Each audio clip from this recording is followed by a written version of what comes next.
Dance کرنے والے، کرنے والیاں، دیکھنے والے اور ان چیزوں کو پروموٹ کرنے والے، تین طرح کے لوگ ہوں گے.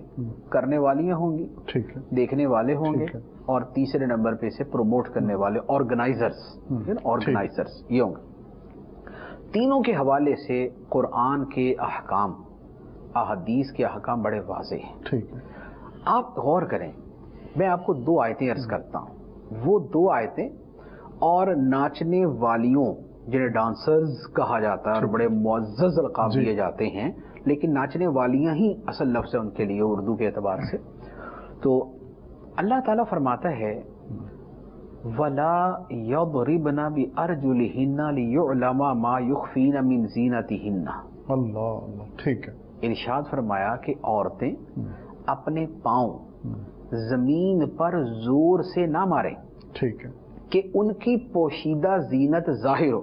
ٹھیک ہے، جیسے پاؤں کے اندر جو ہے وہ کوئی زیور پہنا ہوا ہے، زور سے مارے گی تو چھنکے گا، ٹھیک ہے، آواز دے گا.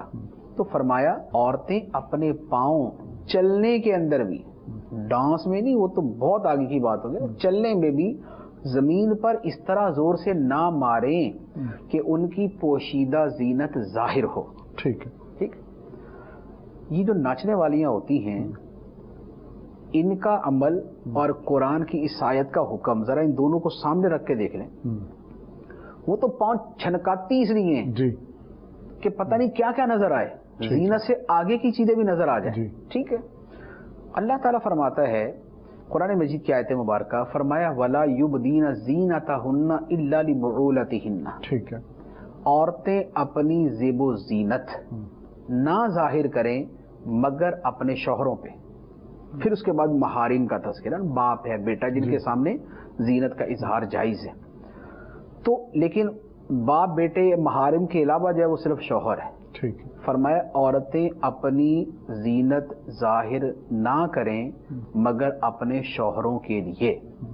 یہ جو ناچنے والیاں ہوتی ہیں، یہ سارے ان کے باپ بیٹھے ہوتے ہیں، بھائی بیٹھے ہوتے ہیں، رشتہ دار بیٹھے ہوتے ہیں. ایسا تو نہیں کہ سارے آگے محارم بیٹھے ہیں وہ اور ایک شوہر نامدار بیٹھا ہوا ہے اور یہ ان کے سامنے کر رہے ہیں. جو ان کا عمل ہے وہ قرآن کی ان آیتوں کو سامنے رکھ کے آپ دیکھ لیں، ٹھیک ہے، کس قدر اس کے برخلاف ہے، کس قدر اس کے برخلاف ہے. یہ میں نے آیات عرض کی ہے ناچنے والیوں کے اعتبار سے. اب آ جائیے ذرا دیکھنے والوں کے اعتبار سے. ٹھیک ہے، اللہ تعالیٰ نے ارشاد فرمایا قُل لِّلْمُؤْمِنِينَ يَغُضُّوا مِنْ أَبْصَارِهِمْ. ٹھیک، اے نبی مومنوں سے فرما دیں کہ اپنی نگاہیں نیچی رکھیں. ٹھیک ہے، اپنی نگاہیں نیچی رکھیں. کس بات سے؟ غیر عورتوں کو دیکھنے سے. یہی ہے نا، غیر عورتوں کو دیکھنے سے، ان کی زیب و زینت دیکھنے سے. جی، وَيَحْفَظُوا فُرُوجَهُمْ، اور اپنے شرمگاہوں کی حفاظت کریں. اور یہ جو نگاہیں نیچی رکھنا ہے یہ کیا ہے؟ فرمایا ذَلِكَ أَزْكَىٰ لَهُمْ. اللہ اللہ اللہ، یہ ان کے لیے بڑا پاکیزہ طریقہ ہے. سبحان اللہ. نگاہیں نیچی رکھنا اور کسی غیر عورت کی زیب و زینت نہ دیکھنا، فرمایا یہ پاکیزہ طریقہ، اور یہ حکم ہے نگاہیں نیچی رکھیں.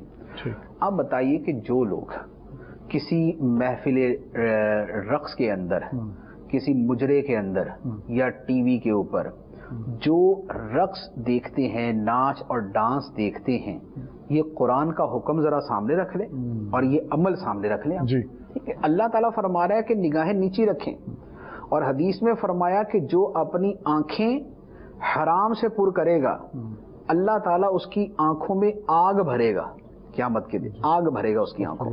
یہ ہے قرآن حدیث اور یہ ہے یہاں پر دیکھنے والوں کا عمل.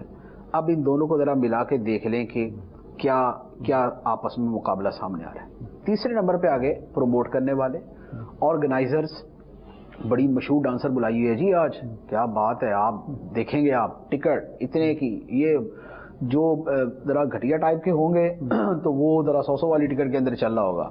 بہت مہنگی ہوگی تو 5-5 ہزار کی ٹکٹ ہوگی جی. کانسرٹ ہے، اسپیشل پروگرام ہے، محفل موسیقی ہے. یہ جو پروموٹ کرنے والے ہیں ان کا کیا ہے؟ اللہ تعالیٰ نے فرمایا ان الذین یحبون ان تشیع الفاحشۃ فی الذین آمنوا لہم عذاب علیم فی الدنیا والآخرہ.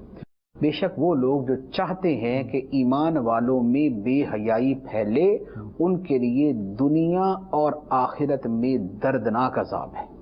ان کے لیے دنیا اور آخرت میں دردناک عذاب ہے جو مسلمانوں میں بے حیائی پھیلانا چاہتے ہیں۔ اللہ، تو یہ جو سینما کو ترقی دینے والے اور ان کو پروموشن دینے والے اور ان کے لیے فنڈ کرنے والے اور ان کے لیے مشورے کرنے والے اور ان کے لیے میٹنگز کرنے والے اور ان کو بڑھا چڑھا کے بیان کرنے والے اور ان کو فنڈ دینے والے اور اس میں سپورٹ کرنے والے، یہ سارے کے سارے اس آیت مبارکہ کو ذرا اپنے سامنے رکھ لیں کہ جو مسلمانوں میں بے حیائی کو فروغ دینا چاہتا ہے اس کے لیے دنیا آخرت کے اندر دردناک عذاب ہے۔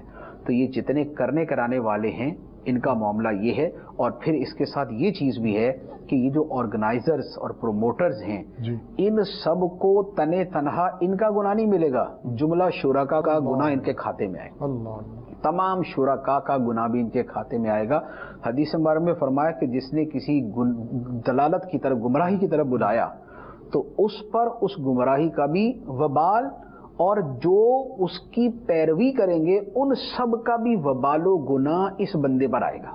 اللہ، تو لہذا جو اتنے بڑے بڑھا چڑھا کے پیسے کے نشے کے اندر مست ہو کے، یعنی یا پیسہ کمانے کے لیے کہ جناب ہمارا ایک تو یہ کمانے کا بڑا ذریعہ نا، لیکن اگر تھوڑا سا موسیقی والا چینل کھل جائے گا نا تو بڑی شاندار ترکیب بن جائے، ادھر سے بھی بڑا پیسہ آئے گا، یہ والے کام کریں ادھر سے بھی بڑا پیسہ، وہ بڑا پیسہ تو آئے گا، اللہ کے بندو گناہ بھی بہت بڑا آئے گا، اتنے پیسے نہیں آئیں گے جتنے گناہ آئیں گے، پیسہ ختم ہو جائے گا، گناہ نہیں تمہارے اوپر سے ختم ہونا، اللہ، پیسہ تمہارے مرنے کے اوپر کام نہیں آنا، لیکن گناہ تمہاری قبر کے اندر ساتھ جانے ہیں، اس پیسے سے تمہاری آخرت نہیں بچنی لیکن گناہوں نے تمہاری آخرت برباد کر دینی ہے۔ ان چیزوں کو بھی دیکھے، صرف پیسہ ہی اپنی زندگی سمجھا ہوا ہے، پیسہ ہی اپنی جو ہے نا وہ جینا مرنا سمجھا ہوا ہے۔ مسلمان کے لیے پیسہ جینا مرنا نہیں ہوتا، اس کے لیے اللہ کی رضا، اللہ کے رسول کی رضا جو ہے وہ اس کی زندگی ہوتی ہے، اور اسی کے اوپر اس کو موت آنے کی تمنا ہوتی ہے۔ لہٰذا اتنے کثیر گناہوں کا دروازہ نہ کھولیں اور اس سے ذرا پیچھے